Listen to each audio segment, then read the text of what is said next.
Bonjour, bienvenue au webinaire Pourquoi et comment réussir une acquisition au Brésil, qui va être animé par notre associé Pramex International avec Jérôme Dupas et Marie-Stella Bischoff, qui partageront avec vous des stratégies clés pour réussir votre acquisition au Brésil. C'est un événement qui s'inscrit dans le cadre de la commission de commerce extérieur de la Chambre de commerce. Et moi-même, je suis Nathalie Macaire, responsable du développement commercial de la Chambre de commerce France-Brésil, basée à São Paulo, qui est la capitale économique du pays. Le Brésil, en tant que neuvième économie mondiale, offre d'énormes opportunités avec ses plus de 200 millions d'habitants et une croissance du PIB de plus de 3% l'an dernier. Notre chambre de commerce, qui est la plus ancienne du Brésil, va célébrer cette année ses 125 ans d'engagement en faveur des relations franco-brésiliennes. Elle rassemble plus de 500 membres et organise en moyenne 150 événements par an. Une de ses missions est l'accompagnement des entreprises françaises pour leur implantation au Brésil, avec l'aide d'un réseau de prestataires et de spécialistes. Je vais maintenant laisser la parole à Cyprien Auffet, qui est vice-leader de la commission de commerce extérieur de la Chambre de commerce.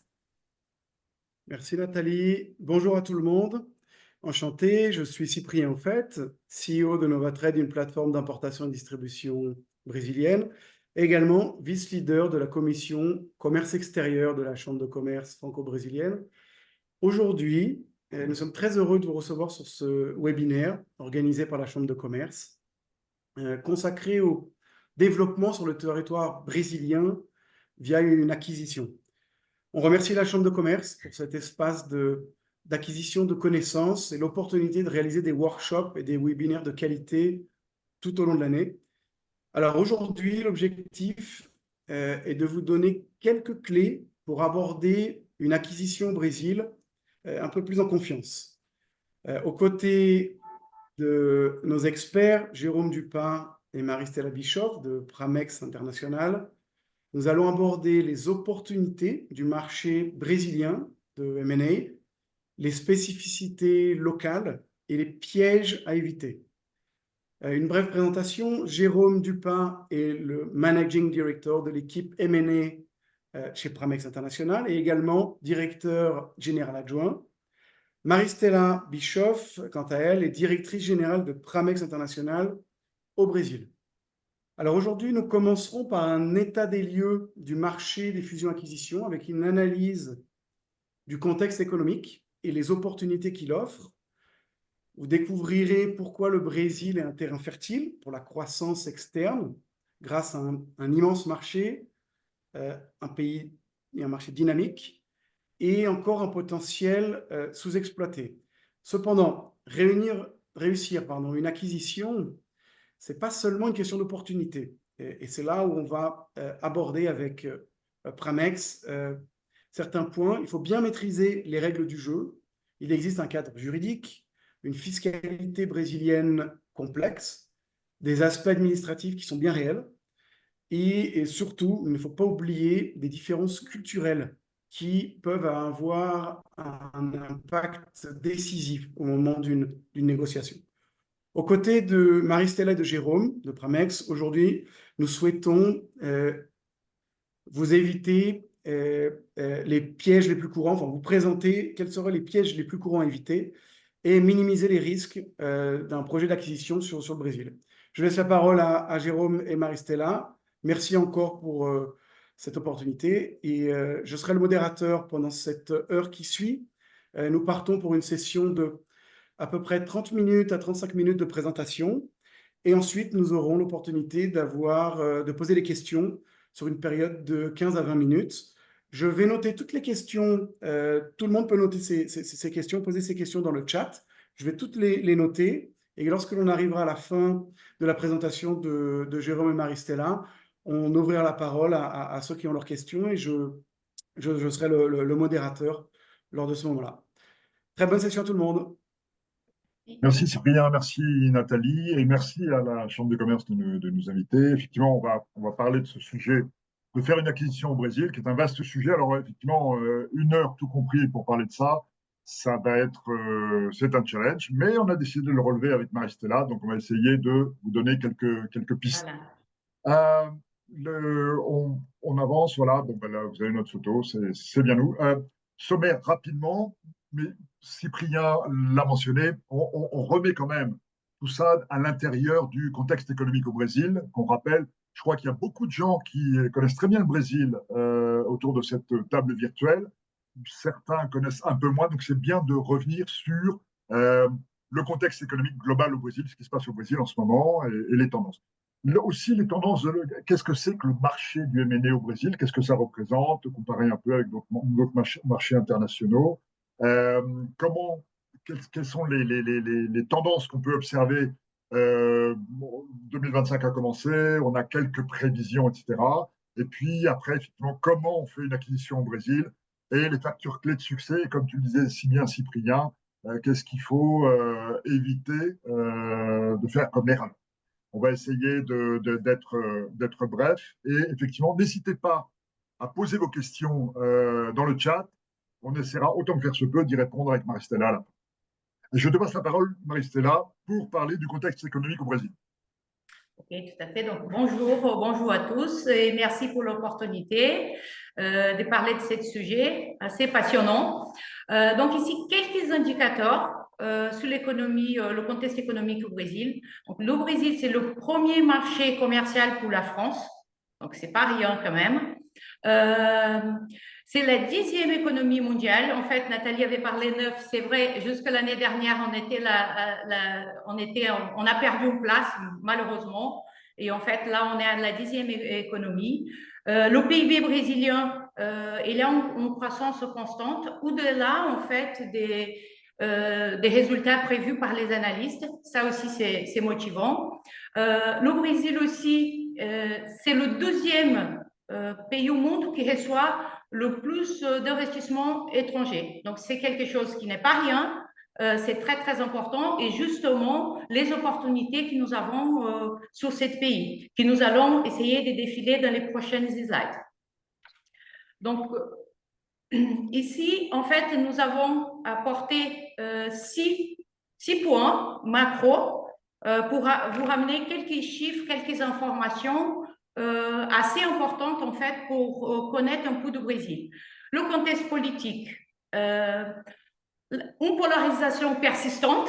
Malheureusement, je veux dire que ce n'est pas quelque chose de spécifique du Brésil. Actuellement, le monde, en fait, connaît un peu cette tendance de polarisation.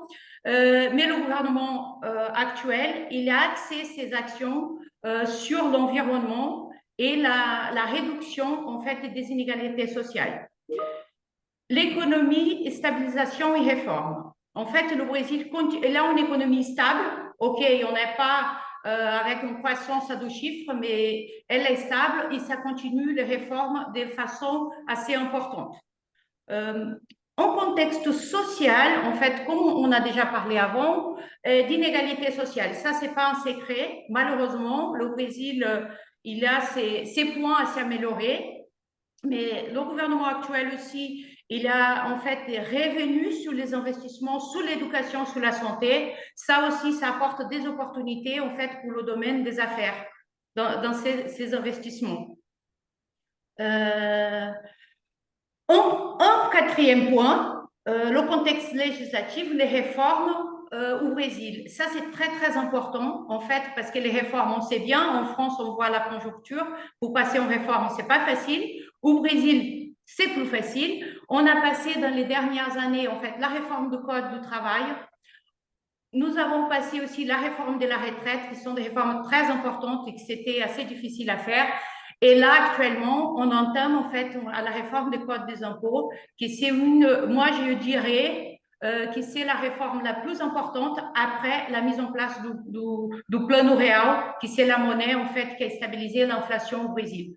Cette plan, ça va être sur 10 ans et vraiment, ça va ramener en conjoncture en fait beaucoup plus claire pour les investisseurs au Brésil. Environnement. Heureusement, en fait, nous avons un renforcement en fait des politiques pour la protection de la forêt. Le Brésil, en novembre de 2025, là, va recevoir la COP 30, en fait. Et nous avons aussi la transition énergétique. Le Brésil est exemplaire sur ce point-là. Les investisseurs dans ce domaine-là doivent connaître, on est vraiment un pays assez avancé dans ces domaines-là. Environnement macroéconomique. Le Brésil est toujours dépendant des matières premières.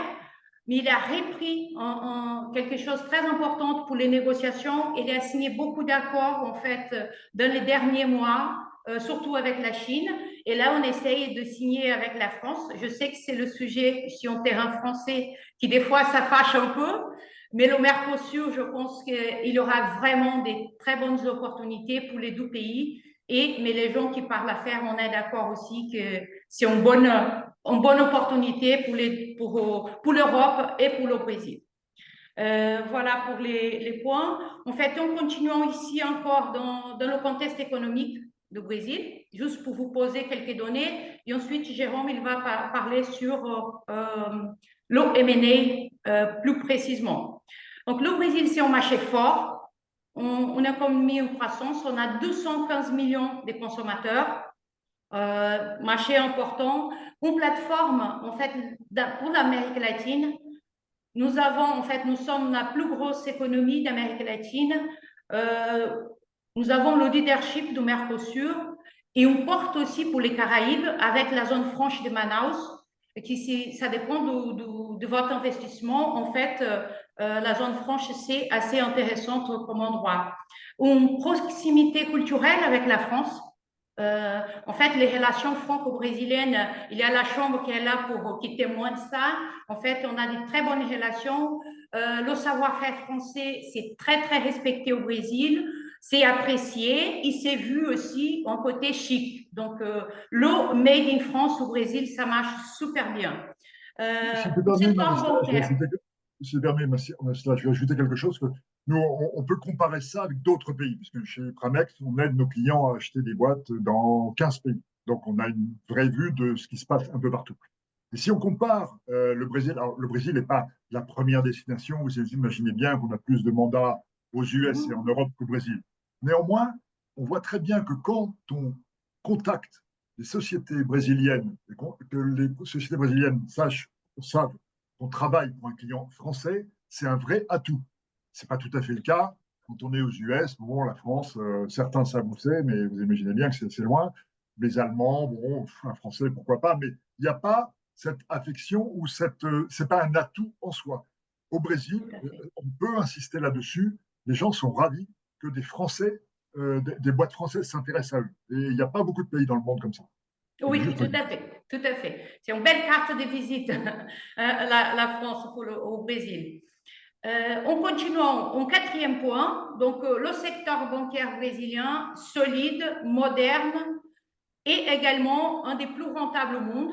Donc, c'est quelques informations économiques assez importantes.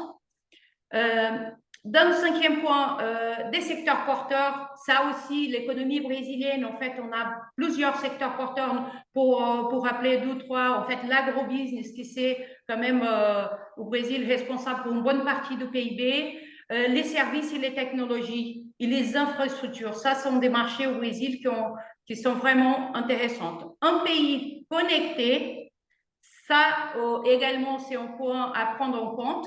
On voit en fait qu'on est un pays en voie de développement, mais on comparait toute notre fiscalité, notre comptabilité, qui c'est mon domaine là que je connais bien.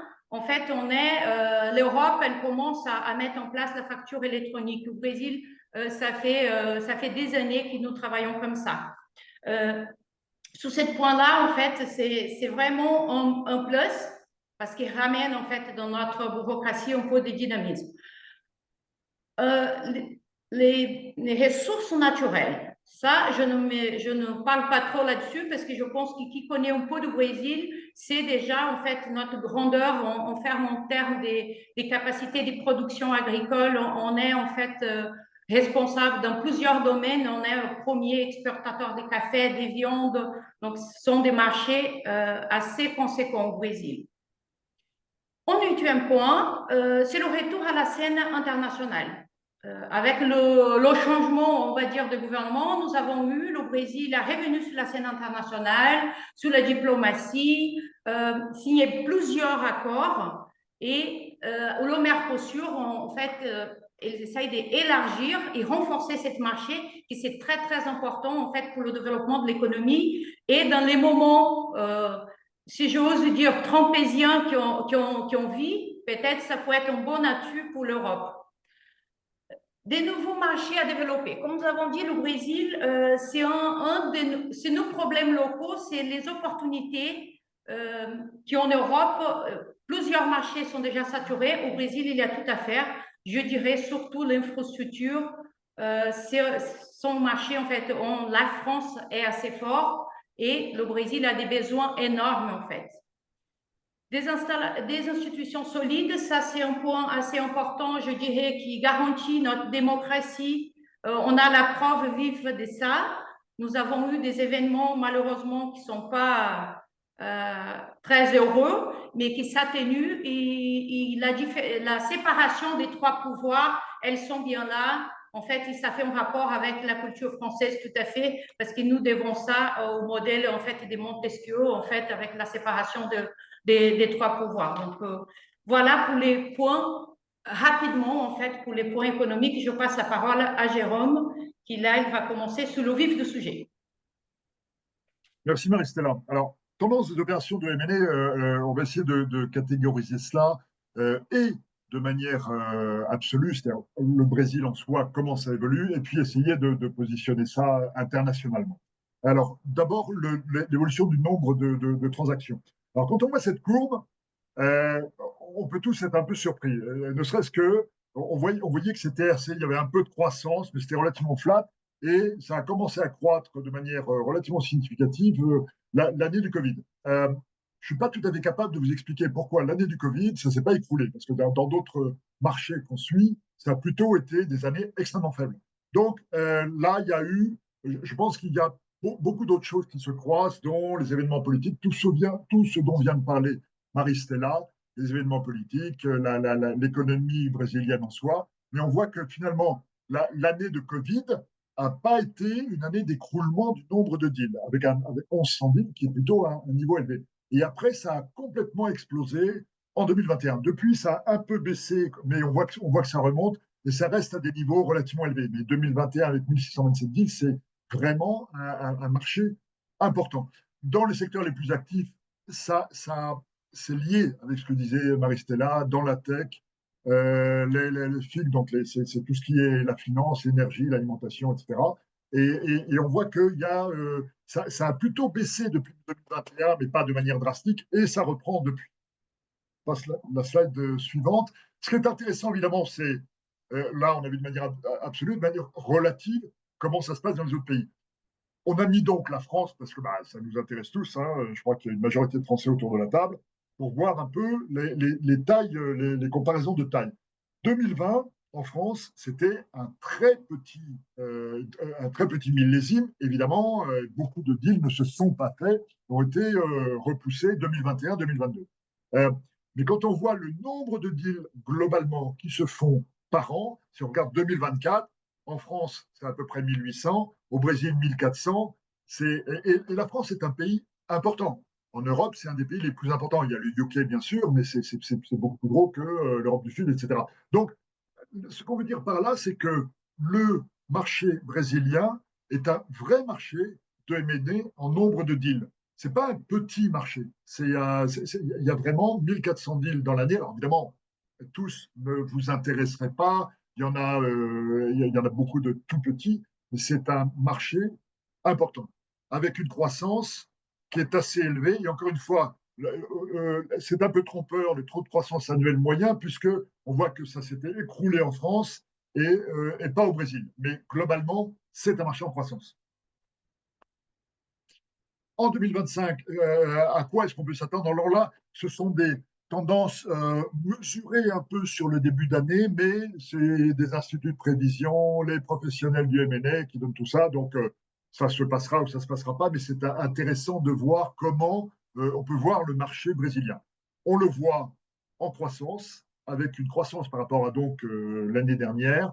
Je ne vais pas revenir sur les éléments macroéconomiques favorables, mais on voit effectivement une croissance du PIB du Brésil. On aimerait tous avoir ça, entre autres en France, la croissance de la production industrielle. On a pris aussi un élément qui n'est pas totalement neutre.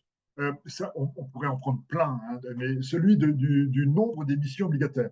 Il y a eu une croissance en 2024 de 78%. Donc, ça veut dire qu'il y a des ressources financières aussi pour faire des acquisitions. Alors là, on rentre vraiment, on a donné un peu tout le cadre et on va parler de comment on fait une acquisition au Brésil. Alors évidemment, il y a un certain nombre de choses dont on va parler qui sont communes à ce qu'est faire une acquisition et ce qu'est faire une acquisition à l'étranger quand on est français. Mais il y a un certain nombre de choses qui sont aussi spécifiques au Brésil. En gros, il y a 3 grosses phases. La première, c'est préparer le processus et approcher les cibles. La deuxième, c'est on rentre vraiment dans quelque chose qui ressemble à un deal, on discute, on essaie de valoriser et on essaye d'arriver à une lettre d'intention. Et puis après, une fois qu'on est d'accord sur une lettre d'intention, on a franchi le premier pas, on a une idée de ce qu'on veut faire avec la société, on est à peu près d'accord sur le prix, à peu près d'accord sur la stratégie, etc. Et on rentre en due diligence pour arriver jusqu'au closing. On va détailler, évidemment, on n'a pas beaucoup de temps, mais on va essayer de parler un peu de chacune de ces phases. La préparation, il y a 2 choses très importantes. Alors, je ne parle pas de tout ce qui est en amont, il faut être prêt, il faut y réfléchir. Est-ce qu'on veut vraiment aller au Brésil? On peut supposer que ça a été fait et qu'on a très envie d'aller au Brésil et qu'on a une vraie idée de ce qu'on veut y faire. On définit les critères d'acquisition, on fait un screening de cible. Donc là, des bases de données internationales, des mots-clés, il y a plein de méthodologies. Chacun, nous, on a même développé notre propre logiciel de web crawling qui va chercher sur des sites en fonction du répartition d'un certain nombre de mots, et puis on essaye de trier, donc le screening, évidemment. Et puis, un support d'approche, donc ça, on y reviendra, mais savoir ce qu'on va raconter aux cibles qu'on va contacter. Donc, ça veut dire qu'on prépare ça et on recommande à nos clients de vraiment réfléchir à comment on se présente, qu'est-ce qu'on va raconter à la cible. Des points spécifiques pour le Brésil. Il faut être bien attentif à la réglementation locale, notamment, par exemple, l'OCAD. L'OCAD, c'est l'organisme en fait qui régule la concurrence au Brésil. Des fois, il faut demander l'autorisation, il faut bien regarder.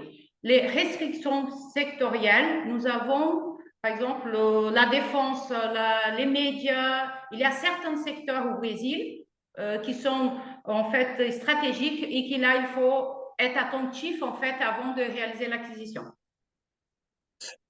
Ensuite, une fois qu'on a préparé tout ce processus, on rentre dans un peu ce que nous on appelle un peu le cœur du réacteur. Il faut contacter des cibles, essayer d'arriver à leur parler. Donc ça veut dire que on contacte, il faut déterminer qui sont les gens qui importent. Donc ça veut dire les actionnaires. C'est souvent des actionnaires dirigeants parce que on s'adresse, nous on travaille. Enfin, notre expérience est plutôt sur des sociétés de taille moyenne.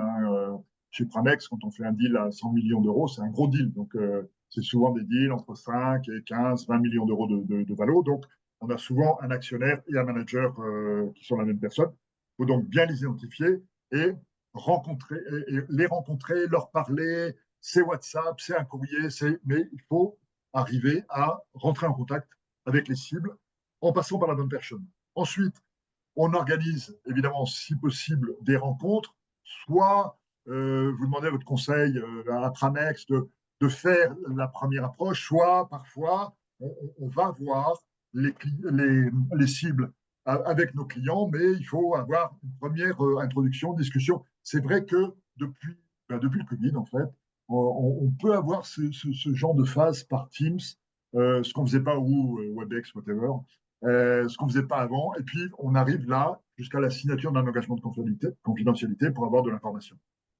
Ouais. Au Brésil, en fait, donc on a quelques particularités. Les relations interpersonnelles, c'est très, très, très important. Je sais que partout dans le monde, le personnel est important, mais au Brésil, ça prend un effet, en fait, bien supérieur que je pense que les Français ont d'habitude. Pour cela, en fait, l'idéal, c'est recourir des experts locaux qui vont connaître la culture et la technique et tout, en fait, les défis locaux pour vous donner le support auprès de cette acquisition. D'accord, donc on a déjà fait la phase, on a contacté les cibles, on leur a parlé, on les a rencontrés ou on a fait un Teams, on a signé un accord de confidentialité. On collecte évidemment de l'information. Alors, on dit information complémentaire, des fois on n'a pas grand-chose, hein. On a un peu chiffre d'affaires, on sait ce qu'elles font, mais on a très peu d'informations, on n'a pas forcément des niveaux sur les rentabilités qui sont tout à fait exacts. Donc on collecte de l'information et suite à la signature d'un accord de confidentialité, normalement on en a plus. Là on fait vraiment des visites de sites et des réunions de travail pour vraiment se comprendre, savoir ce qu'on veut faire ensemble. Et puis, on travaille évidemment sur une valorisation parce que à un moment ou à un autre, il va quand même falloir parler argent et surtout ne pas perdre de temps. Donc, être bien sûr qu'on a des vendeurs qui sont dans des zones de valeur attendue qui sont raisonnables. Au Brésil, en fait, deux points d'attention. En fait, les passifs fiscaux et sociaux à ne pas négliger. Une due diligence, en fait, anticorruption, juridique et financière, très, très important à mener. Moi, comme expert comptable, je connais bien les états comptables, en fait, des sociétés, surtout celles sont sociétés familiales. En fait, il faut faire attention parce qu'il y a des choses dedans qui ne devaient pas y être et des choses qui devaient y être, elles ne sont pas. Donc, un point d'alerte. Une fois qu'on a la valorisation, ben finalement, il faut arriver à écrire quelque chose et proposer un deal à la cible. Donc ça veut dire qu'on définit un peu la structure, vraiment comment on va faire le deal, comment on va le financer, et on travaille à la rédaction d'une lettre d'intention qu'on soumet à une cible et pour évidemment avoir signé.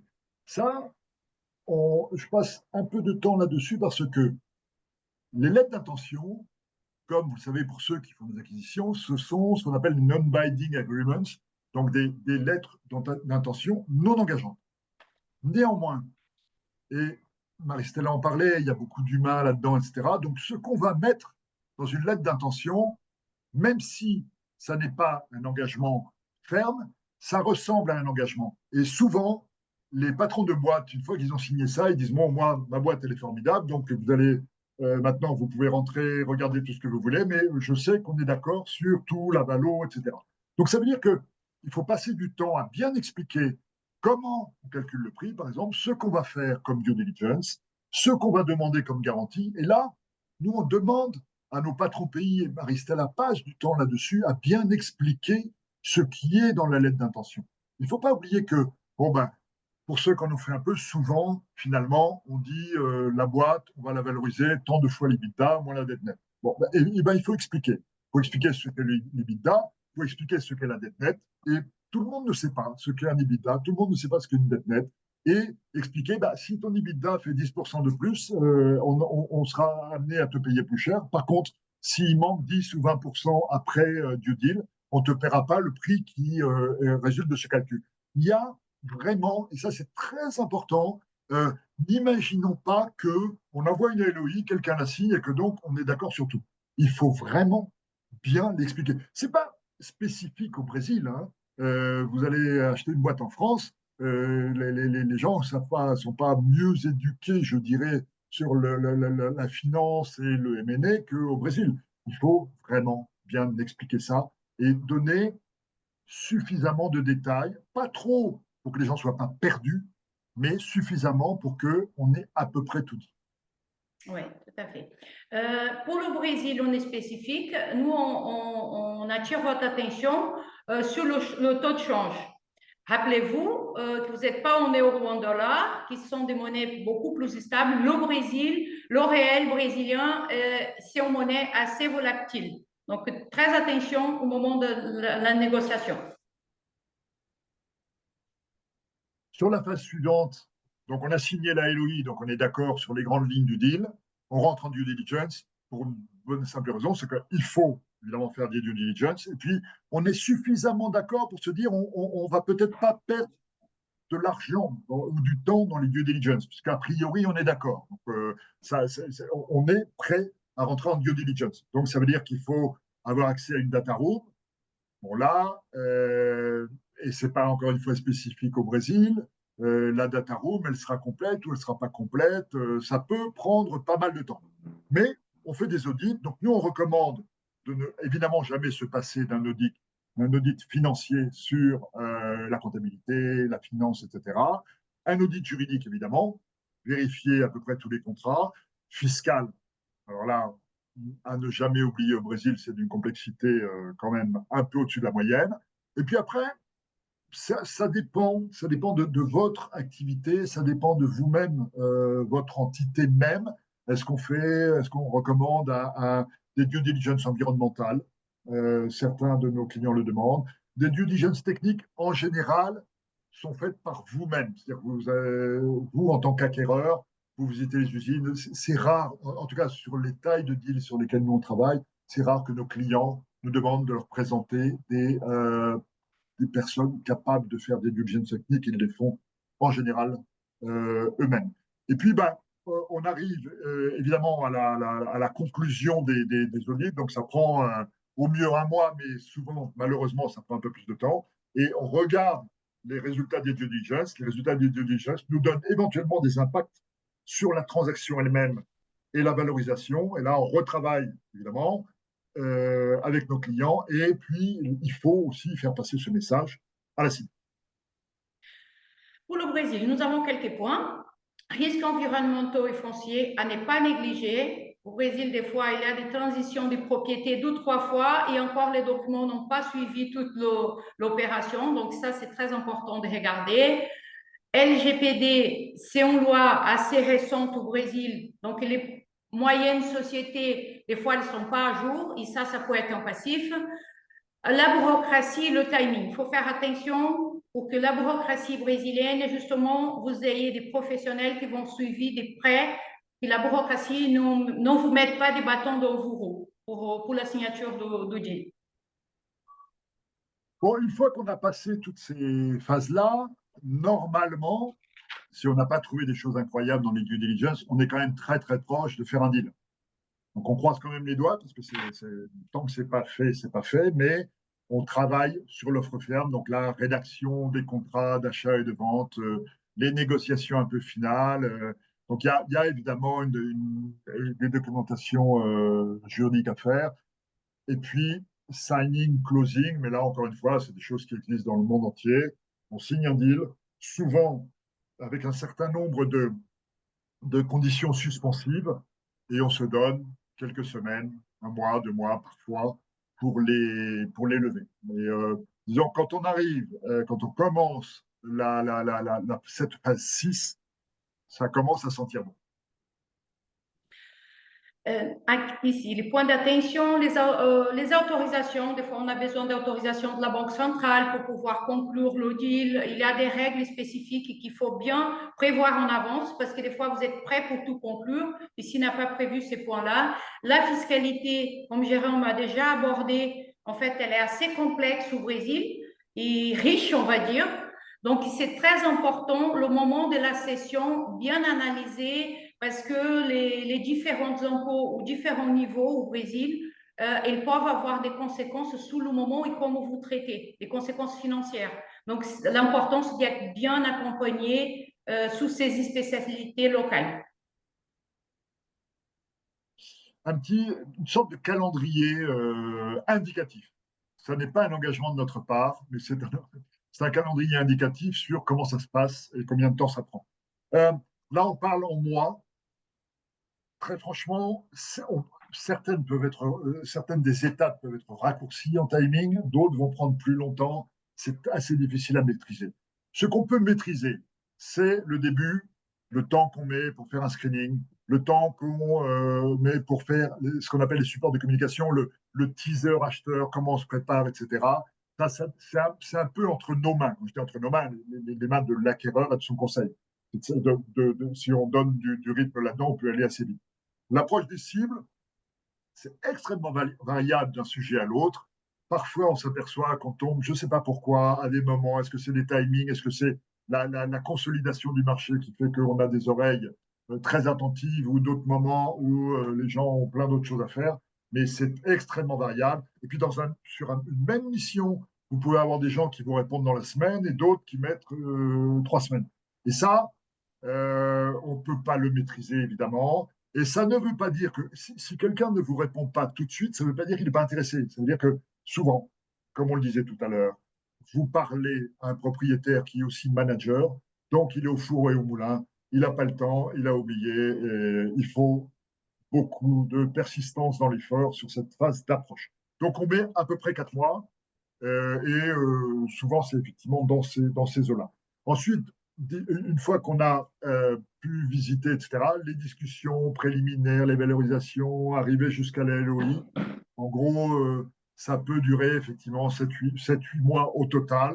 Et donc, si on signe une LOI au bout de 6 mois, c'est que ça s'est passé finalement pas mal. Ça va assez vite. Due diligence, on a mis là pratiquement 2 mois, 2-3 mois.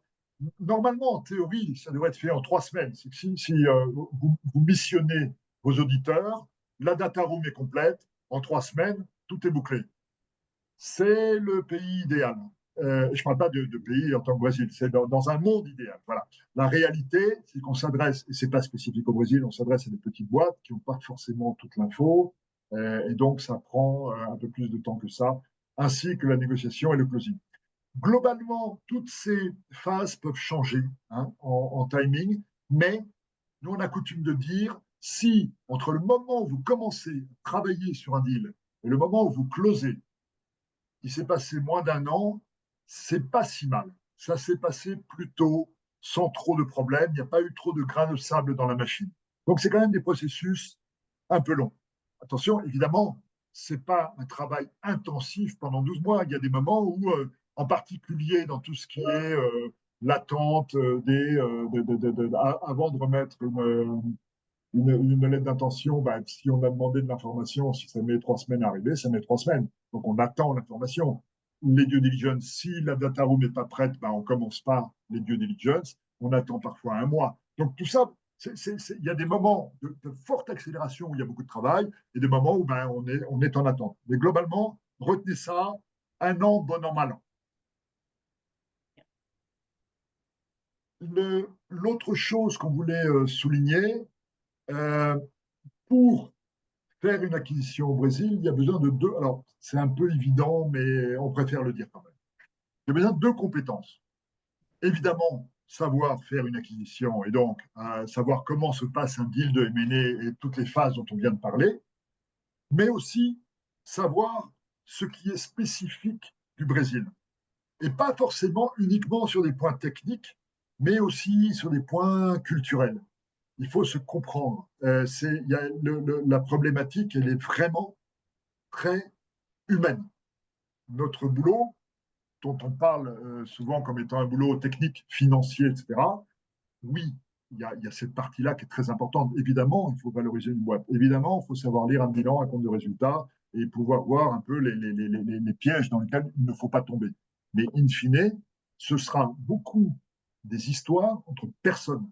Et donc, pour ça, si vous arrivez français, même parlant portugais, en n'ayant pas une imprégnation forte de la culture du business au Brésil, normalement, alors il y a toujours des exceptions, normalement, vous vous plantez. Il faut la double expertise, l'expertise M&A, mais aussi l'expertise Brésil. Qu'est-ce que ça veut dire l'expertise Brésil? C'est difficile à définir, mais globalement, si vous n'êtes pas brésilien, vous ne l'avez pas. C'est à peu près, ou alors vous avez passé les 20 dernières années de votre vie au Brésil, auquel cas vous êtes quasiment brésilien. Nous, on pousse très fortement la double culture. C'est-à-dire que la biculturalité nous paraît essentielle pour traduire ce qui se passe, comprendre ce qui se passe. Donc nous, on insiste là-dessus. Il faut bien sûr l'expertise M&A, mais il faut que vous soyez, vous n'avez pas besoin d'avoir ça, vous, mais vous avez besoin d'être accompagné par des conseils qui ont cette biculturalité. Et donc, du coup, le respect mutuel, la compréhension, etc. Ça, c'est vraiment très, très important. Et les facteurs clés de succès. C'est à toi, Marista. OK. Bon, allons-y. Allons-y. Donc, ici, on a apporté un consolidé, en fait, pour ceux qui connaissent bien la culture brésilienne vont s'y retrouver facilement. ou Français qui ne nous connaissent pas encore, en fait, nous avons organisé en 3 points ici le langage des affaires. Le langage des affaires, ça va être différent. La façon qu'un Brésilien va se comporter dans une réunion d'affaires, c'est différent. Le Brésilien est très cordial, a un gestuel plus animé que les Français. Il est enthousiaste et optimiste.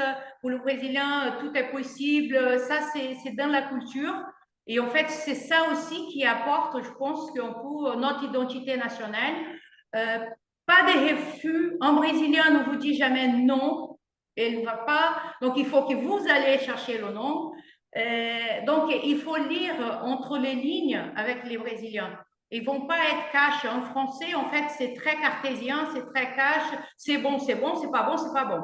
Le Brésilien, ça, c'est des points qu'il faut répondre. Donc, pour une négociation, il est important d'avoir en proximité. D'abord, c'est l'humain. Comme Jérôme a dit, les chiffres, la comptabilité, les due diligence, tout ça, c'est très, très important. C'est nécessaire, n'oubliez pas. Mais l'humain, si vous n'arrivez pas à créer une connexion, vous n'arrivez pas à faire le business. Les négociations sont normalement faites en fait de façon informelle. Le Brésilien est très flexible avec les horaires, avec la façon de dire. Donc, il y a beaucoup de choses en fait qui des fois en fait vous sortez d'une table donc, avec un Brésilien, vous dites ça y est, le deal est signé. Mais non, parce que là il faut pas oublier que le Brésilien il est cordial, il est très empathique, mais les affaires, ça continue les affaires.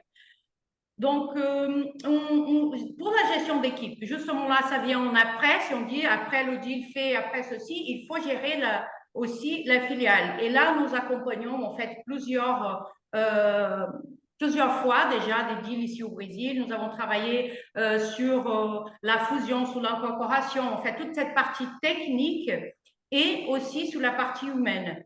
Le français, il ne faut pas arriver au Brésil en voulant manager des équipes brésiliennes à la même façon. Ça, c'est perdu d'avance. Donc, c'est important de savoir y s'adapter. Les petites photos à côté ramènent un peu, en fait, qu'est-ce que c'est très important au Brésil, c'est les accolades, le contact physique. En fait, les Brésiliens sont comme ça. On sait que dans la culture française, ce n'est pas comme ça. Donc, il ne faut pas être choqué non plus si un Brésilien vous approche comme ça. Et on mélange entre le privé, la vie privée et le professionnel. Les gens, ils arrivent, ils vont parler de leur vie privée, de l'enfant, de l'école, de ceci, de football. Déjà, le foot, en fait, il faut avoir une équipe, sinon on n'arrive pas à discuter au Brésil. Il faut bien choisir son équipe. Voilà, donc ça, c'est des points, en fait, il faut chercher les compétences qui sont assez différentes, en fait, aux Brésiliens. Et ça, c'est pas négligeable dans mon affaire. Nous, on a déjà vu des résistances qui, malheureusement, ça a coûté assez cher. Alors, juste un point complémentaire, on peut rester sur cette slide. Un point complémentaire là-dessus, c'est que, donc en fait, ce qu'on est en train de dire, c'est que c'est sympa de négocier au Brésil. Ça se passe en général très bien, on bouffe bien, on boit des coups, c'est vraiment très, très, très agréable. Mais, comme tu le disais, ça reste du business. Donc, il faut pas tomber dans juste le truc cartésien, on est là en train de faire du business, donc on boira après ou on... Non, il faut mélanger, mais il ne faut pas non plus tomber dans le travers qui est de dire c'est tellement sympa que tout va... Non, ça reste business et les gars peuvent être super sympas, ça se passe très très bien, mais très très dur en affaires et en égo. Donc ça, comme c'est pas exactement notre culture, c'est un peu soit l'un soit l'autre, une espèce de mélange. Il faut juste s'y attendre, il ne faut pas être surpris, il ne faut pas basculer trop d'un côté ou trop de l'autre, il faut savoir mélanger ça. Tout à fait. Et voilà. Alors, facteur clé de succès, c'est valable dans plein de pays, mais on préfère mettre un certain nombre de points clairs pour résumer un peu de tout ce qu'on vient de dire. Évidemment, être prêt, ça veut dire qu'on ne va pas au Brésil juste pour voir s'il y a quelque chose à faire là-bas, etc. On réfléchit avant, on vérifie qu'il y a un marché. Bon, en général, nous, par expérience, nos clients ne vont pas au Brésil par hasard. Ils disent, tiens, est-ce que le Brésil est une bonne idée? Ils y ont réfléchi, mais il faut être prêt, il faut y avoir réfléchi. Il faut avoir la trésorerie, sinon prêt, du moins les lignes de crédit. C'est-à-dire que quand des clients nous disent, je vais chercher des cibles et quand j'aurai trouvé, je vais lever de l'argent. Ça marche pas. Il faut bien se dire que il y a une dynamique d'une transaction. Et cette dynamique, il ne faut pas qu'elle s'arrête parce qu'on dit stop, je vais aller chercher l'argent, je reviens te voir. Donc, on signe une LOI, je suis d'accord. Il faut que je trouve 10 millions, je reviens te voir. Ça, c'est juste pas possible. Donc, il faut anticiper ça. On parle de stratégie à vendre à la cible. N'oubliez pas, encore une fois, que dans 80% des cas, vous n'allez pas acheter une société à un grand groupe. Vous allez acheter une société à quelqu'un qui a peut-être fondé il y a 30 ans ou qui vend la société de son père. Enfin, c'est des histoires humaines. Donc, chacun, quand il vend sa boîte, veut savoir où va aller son bébé. Donc, on a une stratégie et on dit ce qu'on veut faire avec la cible. Se faire accompagner, alors on peut dire que Marie-Stella et moi, on prêche pour notre paroisse. Y allez pas seul, prenez des conseils, prenez des gens qui sont capables de vous traduire tout ça et de vous accompagner, vraiment de prendre par la main sur tous les deals. L'implication du dirigeant, ça vient avec être prêt, il faut être disponible, il faut se donner du temps. Là, encore une fois, hein, comme on avait dit, sur un an, il y a des moments intenses, il y a des moments moins intenses. Quand c'est intense, s'il faut aller voir une boîte, il faut aller la voir. Nous, on ne peut pas. On peut vous aider, on peut vous accompagner, mais si une boîte veut vous voir, elle veut vous voir. Et parce que c'est vous qui allez acheter, parce que c'est vous. On peut porter, nous, le message de nos clients, mais à un moment, il faut que vous le portiez vous-même. Donc, il faut être impliqué. Bien sûr, ne pas oublier les due diligence, donner du rythme, je crois qu'on en a pas mal parlé, il faut que tout ça avance. Le risque d'incompréhension, on en a parlé, c'est vraiment essayer toujours beaucoup discuter avec des Brésiliens pour savoir comment ça se passe et avec des Brésiliens qui connaissent les Français, c'est très important. La transparence, c'est aussi quelque chose d'important. Vous avez tous lu que, alors dans certaines études, c'est les 2 tiers, dans certaines études, c'est 80% des acquisitions, en fait, sont des échecs et ne créent pas de valeur. Parfois, c'est juste qu'on ne s'est pas dit les choses. On a donc l'intégration derrière ne peut pas bien se passer puisque on ne s'est pas suffisamment compris. Ça nous arrive un tout petit peu moins que dans les grands deals de place. Pourquoi? Parce que, comme on l'a dit, hein, on va contacter des gens qui ne sont pas forcément en vente, et puis on discute, est-ce que voilà, et on présente le projet, etc. Donc en général, nos clients, quand ils achètent des boîtes, ils ont beaucoup parlé avec pendant des mois et des mois. Donc normalement, le fit est là et ils se sont compris.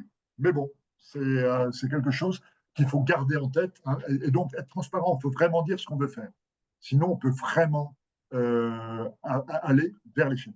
Et puis, ne pas hésiter à plusieurs livres à la fois, c'est-à-dire que on ne va pas considérer qu'il n'y a qu'une cible. Et même s'il y en a une qui vous plaît bien, s'il y en a 3 ou 4 qui sont prêtes à vous parler, on avance avec les 3 ou 4. Peut-être que celle qui vous plaît le plus, la personne va changer d'avis. Il en parle à son conseiller de famille qui dit, ça nous est arrivé au Brésil, hein.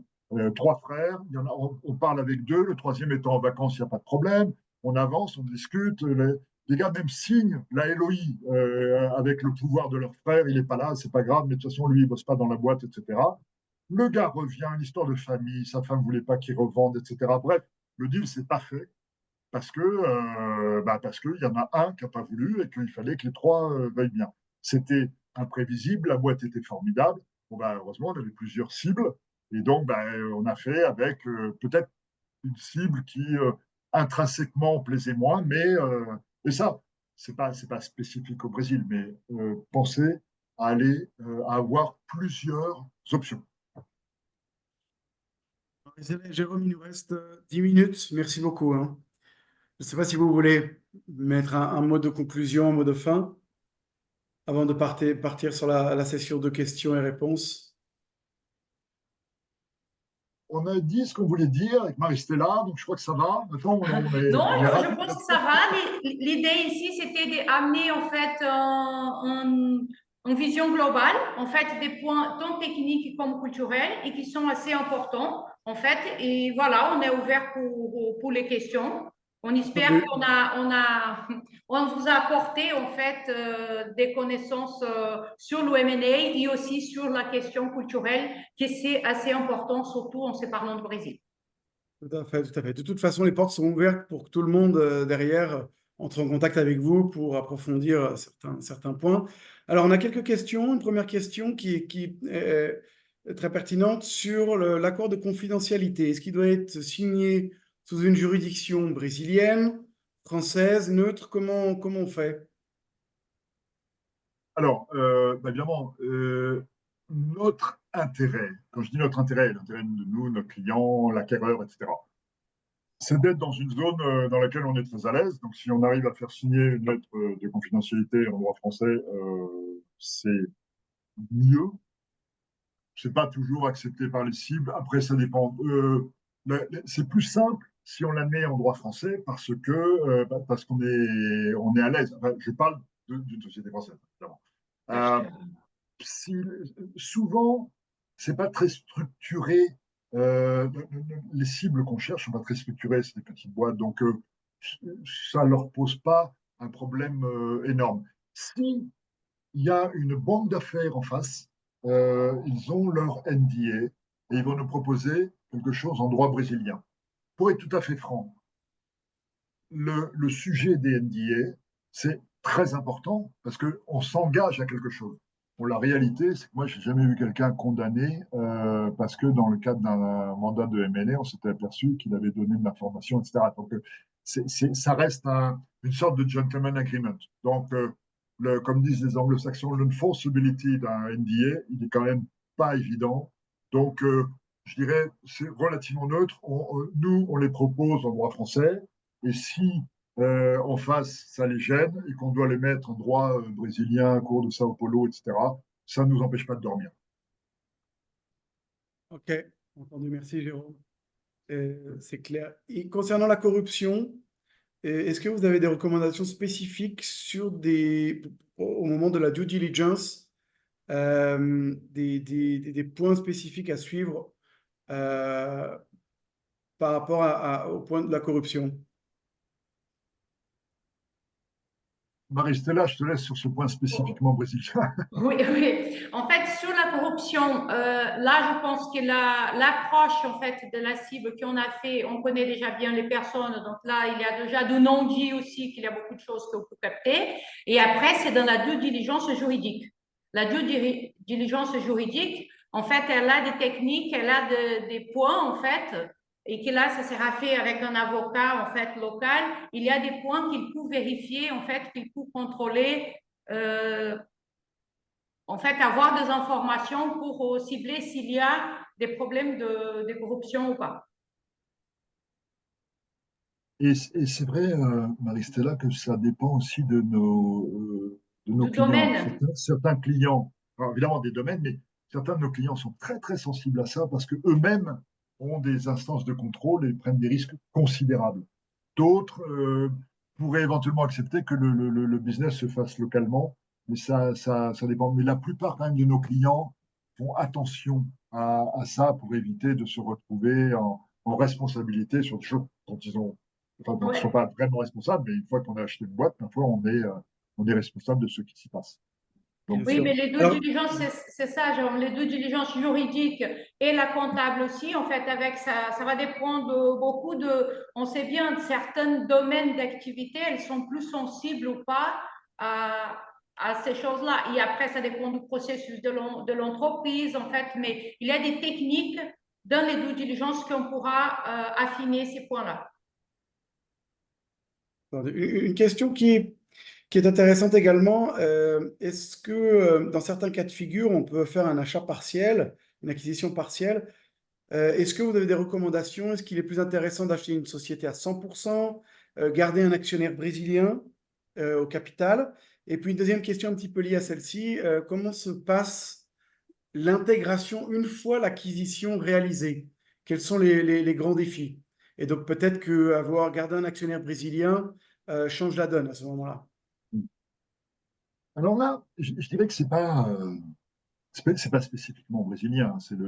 Alors, il y a des spécificités, mais on achète une boîte, et on veut l'intégrer de toute façon. Donc, c'est pour ça que les deux, effectivement, comme tu disais, Cyprien, sont bien liés. Je dirais qu'il n'y a pas de règle absolue. Et puis, ça dépend. Certains de nos clients nous disent, moi, je veux 100%. D'autres disent, moi, je préfère laisser un actionnariat. De toute façon, la réalité, c'est que si vous gardez un actionnaire, l'actionnaire qui a 100%, s'il reste un peu, il est forcément beaucoup plus intéressé à ce que ça marche bien derrière que s'il n'est pas actionnaire.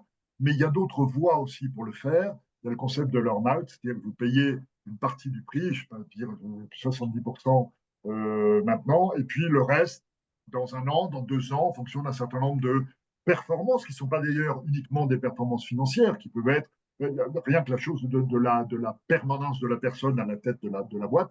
Et donc, il n'y a pas je crois qu'on ne peut pas dire au Brésil, ça doit se faire comme ça. Chaque deal a sa propre dynamique.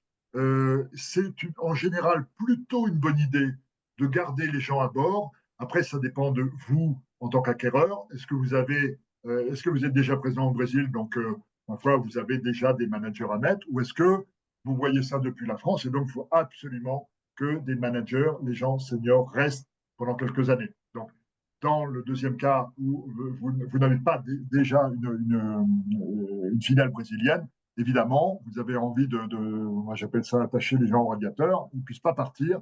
Le meilleur moyen, c'est d'aligner vos intérêts. Donc, aligner les intérêts, c'est assez simple, si vous les laissez actionnaires. Et ça finit souvent comme ça, mais pas nécessairement, il y a aussi d'autres moyens. Après, pour l'intégration, c'est une question extrêmement vaste qu'il est difficile de couvrir là comme ça. Je pense qu'on y a partiellement répondu dans la phase d'approche, dans la phase de discussion. C'est que l'intégration a plus de chances de bien se passer si on a l'impression de bien s'être compris avant. On comprend bien la boîte, elle comprend bien ce qu'on veut faire. D'où ces points qu'on mentionnait de biculturalité, c'est sûr qu'on s'est bien compris, de transparence absolue des deux côtés. Et en général, quand ça ne marche pas, c'est surtout qu'il y avait quelque chose qu'on n'avait pas anticipé. Et c'est pas. Alors, je ne parle pas des fraudes, je ne parle pas des due diligence, des gens qui ont caché des choses dans les due diligence, finalement, ça ne marche pas. Ça peut arriver hein, de ne pas tout avoir vu dans les due diligence. Mais je parle plus sur l'aspect humain. Si on a passé suffisamment de temps à discuter de ce qu'on voulait faire avant de faire l'acquisition, et en général, c'est le cas parce que nous, on est sur du marché caché, normalement, l'intégration devrait bien se passer. Je ne sais pas si tu veux rajouter quelque chose, Marie-Stella. Non, non, je suis d'accord avec toi. C'est un sujet, en fait, qu'on pourrait parler ici des heures parce que c'est le sujet, le poste, en fait, que c'est assez important et ça rentre tous les points culturels qu'on a dit. Je pense que c'est un Aligner sujet les vaste. intérêts et ne pas négliger les points culturels. On a encore pas mal de questions. Une question, quelles sont les options de financement disponibles pour une société étrangère, française, qui souhaite acquérir une société au Brésil? Alors là, on est assez. Alors, je ne parle pas des aides qu'on peut avoir, de BPI, etc., mais, parce que c'est important, c'est très utile dans les recherches, etc., mais la réalité, on parle d'acheter des sociétés, donc on parle vraiment du financement global. C'est pas des aides ou des subventions, etc., c'est comment on finance une acquisition au Brésil. Là, on est assez simple, nous. N'imaginez pas que vous allez la financer localement. Vous n'allez pas, vous, société, alors attention, si vous êtes Total, peut-être, mais Total ne nous mandate pas. Je ne sais pas pourquoi, on ne travaille pas pour Total, ou des sociétés comme ça, on travaille pour des PME, des ETI. Vous êtes une PME, une ETI française, vous voulez acheter une société au Brésil, vous demandez un financement à vos banques françaises. Vous le demandez en France, la banque ou les banques vont vous prêter à vous pour faire une acquisition et elle regardera effectivement l'acquisition brésilienne. Mais c'est relativement loin. On ne peut pas faire financer localement. Et ça se comprend assez bien. Vous imaginez bien que euh, vous arrivez, personne ne vous connaît au Brésil. Même si vous avez une petite filiale, les banques ne vous connaissent pas vraiment, elles ne vont pas vous prêter pour une acquisition. Donc, on finance en France, on demande des financements en France, et puis après, on transfère tout ça, on fait les couvertures de change, etc. Mais le financement, il faut l'avoir. Alors ça peut être bancaire, ça peut être, si vous avez un fonds à votre capital, le fonds qui rentre. Mais on prend le financement chez soi. On ne l'a pas au Brésil. Et je vous dirais la même chose en Angleterre, en Espagne, en Italie, en Europe, aux US, partout. C'est les gens, c'est les banques qui vous connaissent qui vont vous financer. Ce n'est pas les gens qui vont financer le deal. On pourra vous trouver plein de contre-exemples à ça, mais ce principe-là, il est quand même, faut l'avoir en tête. Ensuite, on a deux questions sur la valo. Dans une première étape, quelle méthode on utilise dans un premier temps pour valoriser ou estimer un premier prix d'une entreprise ciblée avant la due diligence, etc. Donc ça, c'est une première question. Une deuxième question, il y a des crédits d'impôt au Brésil qui s'accumulent. Et ça, à un moment donné, il faut les valoriser également. Ce n'est pas forcément monétisable. Comment est-ce que vous recommandez de votre côté cette monétisation et valorisation des crédits d'impôt qui sont accumulés? Technique. Alors, Je prends la première, je prends la deuxième. D'accord. Alors, sur la valo, globalement, évidemment, il y a des analyses multicritères, etc. Idéalement, on a un business plan à 5 ans, on fait un discounted cash flow, etc. Bon, la réalité, c'est qu'on n'a jamais un business plan à 5 ans qui tient la route et que donc, on fait une valorisation assez souvent basée sur un multiple d'EBITDA. Donc, les X fois l'EBITDA moins les dettes. Et pour savoir un peu quel multiple on applique, on prend deux méthodes principales. L'une, c'est les sociétés. Alors, quand c'est disponible, évidemment, l'une, c'est les sociétés cotées comparables. Donc, est-ce qu'il y a des sociétés cotées comparables à la société qu'on rachète, du moins du même secteur, et quel est le multiple payé? Alors, mondialement, d'une part, au Brésil, d'autre part. Et puis, on essaye de regarder dans les bases de données aussi les transactions comparables. Est-ce qu'il y a eu des transactions comparables? À quel multiple ça s'est fait? On fait des moyennes, on essaie de voir comment ça s'applique. Et c'est toujours un peu délicat parce que on n'a jamais des sociétés totalement comparables. Et évidemment, on regarde pour modérer et changer éventuellement ces multiples-là, la taille de la société qu'on regarde, d'une part, et puis la croissance escomptée des résultats. Je sais que ma réponse est assez floue, mais très franchement, je ne peux pas vous dire, paf, c'est 7 fois l'EBITDA. C'est chaque cas, on regarde, on teste, et puis on a toujours un peu une marge. C'est-à-dire qu'on va proposer, je vais dire n'importe quoi, on va proposer 6 fois l'EBITDA, on voit qu'on est à côté, qu'il vaut 7, on regarde, on en met une partie en earn-out, et puis on voit ce que ça donne. C'est assez vague, mais malheureusement, je ne peux pas en dire plus sur chaque cas est particulier. Pour les crédits d'impôt, en fait, donc si on questionne, je pense que quelqu'un qui déjà connaît déjà un peu la fiscalité brésilienne, et vous pouvez la valoriser. En fait, il faut avoir un plan pour la récupération de ces impôts. Après, comme un bon Brésilien, quand on parle de fiscalité, on va commencer à répondre. Cela dépend du type d'impôt, du type de crédit, parce qu'au Brésil, nous avons 3 niveaux différents. En fait, les impôts au Brésil sont organisés en 3 niveaux, le fédéral, les États et la ville. Donc, chaque crédit d'impôt va être traité différemment. Et aussi, dans les villes, dans les États aussi. Donc, il y a des choses à prendre en compte. Mais si je reste dans une réponse globale, et on va dire globale, basique, je ne sais pas si basique, mais globale, du point de vue finance, oui, vous pouvez valoriser. Vous pouvez différer en fait cette crédit d'impôt et avec un plan en fait des récupérations, il est tout à fait possible de valoriser, y mettre dans la valeur de la société. Après, il faut bien voir parce que les délais en fait d'échéance de ces crédits, voilà, le traitement est spécifique de chacun. Puis je pense que ça dépend un peu du secteur d'activité, parce que les crédits d'impôt sont utilisables d'une façon bien spécifique, et donc ce n'est pas forcément en fait monétisable très facilement, même pour une société brésilienne qui souhaite monétiser ses crédits, elle ne l'y arrivera pas. Donc ça va dépendre de son activité Et ça, je pense qu'il faut le Oui, oui, considérer. aujourd'hui, en fait, là, on rentre un peu dans nos détails, mais aujourd'hui, le crédit le plus complexe, en fait, pour le retenir, parce qu'on connaît certaines opérations, toi, Cyprien, tu connais aussi avec les importations, en fait, c'est l'ICMS. En fait, l'ICMS, ça peut générer des crédits à l'infini au Brésil et qui après, c'est assez complexe, en fait, pour les récupérer. Il y a des processus qui sont assez longs, etc., mais c'est possible de le faire.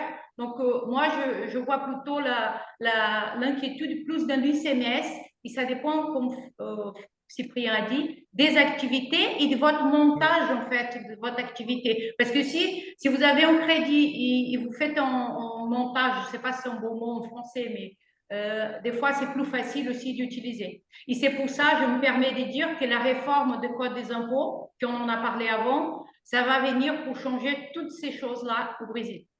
Heureusement. Alors, on arrive sur la fin. Une dernière question très macro, avec toute cette réorganisation du commerce mondial, nouvelles alliances et ce que on suit dans les journaux actuellement. Comment est-ce que vous voyez l'investissement européen, français en Amérique latine, et en particulier sur le Brésil? Est-ce que de votre côté, Jérôme, depuis la France, les choses s'accélèrent ou pas encore? C'est un peu trop tôt pour le dire. Euh, je- on nous a posé la même question sur la Chine. Du coup, si les US se ferment, donc faut retourner en Chine, etc.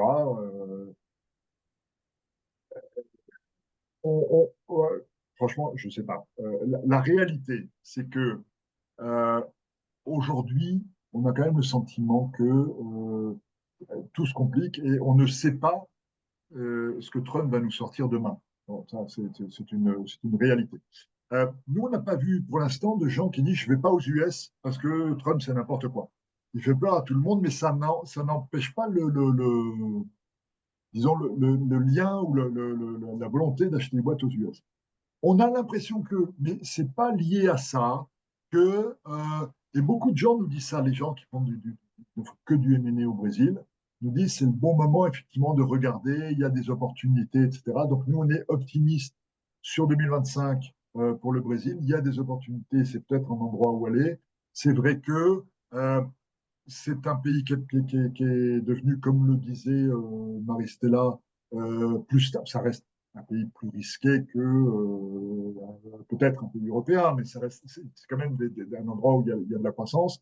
Euh, on n'a pas le sentiment aujourd'hui, et ça répond un tout petit peu à cette question, que l'instabilité dans le monde prenne les réflexions sur le Brésil. Est-ce que ça les accélère? On ne peut pas dire qu'on ait senti ça non plus.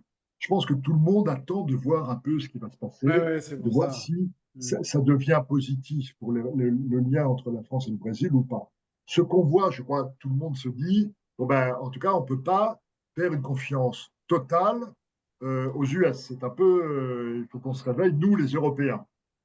Qu'est-ce que ça va donner sur les liens avec le Brésil? Moi, enfin, on était déjà optimiste avec Marie-Stella sur le Brésil et les liens franco-brésiliens il y a 6 mois. On l'est toujours. Est-ce que ça l'accélère? Je vais lui laisser répondre. Ouais. De- Moi, c'est le côté brésilien qu'on est toujours optimiste. Moi, je suis assez optimiste comme une fenêtre d'opportunité et qui peut-être même pour l'Europe, pour la France surtout. Et là, comme j'ai dit, je suis dans un terrain français, un peu de provocation. C'est pour la question de Mercosur.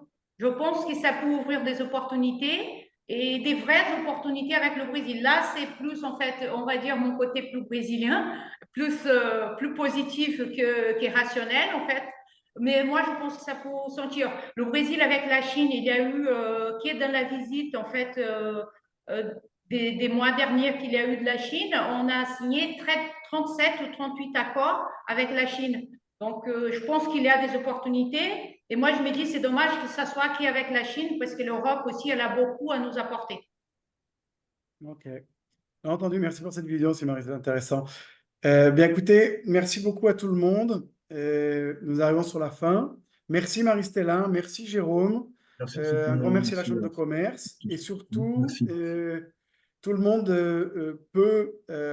recevra la présentation à la suite de ce webinaire et les coordonnées de Marie-Stella et Jérôme pour ceux qui veulent rentrer en contact avec eux.